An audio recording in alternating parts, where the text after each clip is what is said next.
برای که دل رئیس جمهور آمریکا خوش بیاد. জেরুজালেমের ওয়েস্টার্ন ওয়াল, যেটি ইহুদিদের কাছে অত্যন্ত পবিত্র, সেটিতে প্রার্থনা করছেন ইরানের নির্বাসিত যুবরাজ রেজা পাহলভি।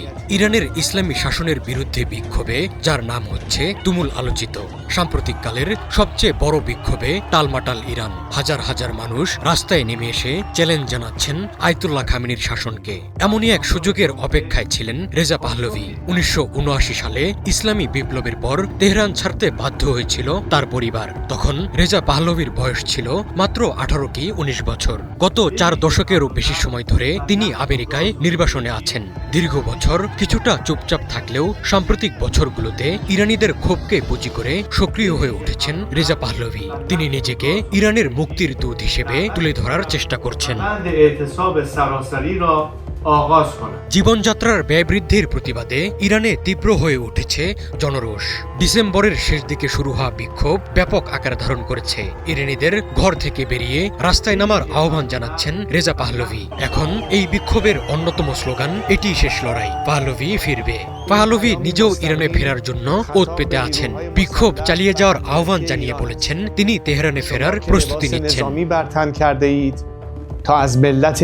রেজা পাহলভি ভালো করেই জানেন খামেনির শাসনের মূল অনেক গভীরে। তিনি মনে করছেন ইরানের বর্তমান সরকারকে হটাতে হলে বাইরে থেকে, বিশেষ করে আমেরিকার বড় ধরনের চাপ বা হস্তক্ষেপ প্রয়োজন। তাই মার্কিন প্রেসিডেন্ট ডোনাল্ড ট্রাম্পকে ইরানে হস্তক্ষেপের আহ্বান জানিয়েছেন এই নির্বাসিত নেতা। ডোনাল্ড ট্রাম্প অবশ্য ইরানে বিক্ষোভের শুরু থেকে বেশ তৎপর। ইরানে সামরিক হস্তক্ষেপ চালাতে একাধিকবার দিয়েছেন সরাসরি হুমকি।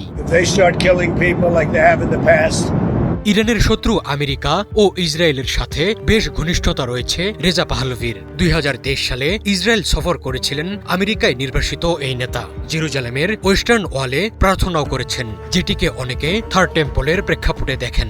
এর মাধ্যমে পাহলভি দেখাতে চেয়েছেন তিনি ক্ষমতায় আসলে ইসরায়েলের সাথে ইরানের যে বৈরিতা তা মিটিয়ে ফেলবেন। ইসরায়েল তাকে বেশ উষ্ণ অভ্যর্থনা জানালেও ইরানের কট্টরপন্থীরা একে বিশ্বাসঘাতকতা হিসেবে দেখছেন। পশ্চিমাদের একের পর এক নিষেধাজ্ঞায় নড়বড়ে হয়ে পড়েছে ইরানের অর্থনীতি। দেশটিতে মুদ্রাস্ফীতি এখন আকাশচুম্বী, বেকারত্ব বাড়ছে, পড়ে যাচ্ছে জীবনযাত্রার মান। এই অর্থনৈতিক সংকটই মানুষকে রাস্তায় নামতে বাধ্য করেছে। রেজা পাহলভি এখন এক বড় সুযোগের অপেক্ষায় আছেন, কিন্তু ইরানের ভেতরে পাহলভির কোনো সুসংগঠিত রাজনৈতিক দল বা বাহিনী নেই। শেষ পর্যন্ত খামেনির শাসনের পতন হলে আমেরিকা তাকে ক্ষমতায় বসাবে কিনা তাও অনিশ্চিত।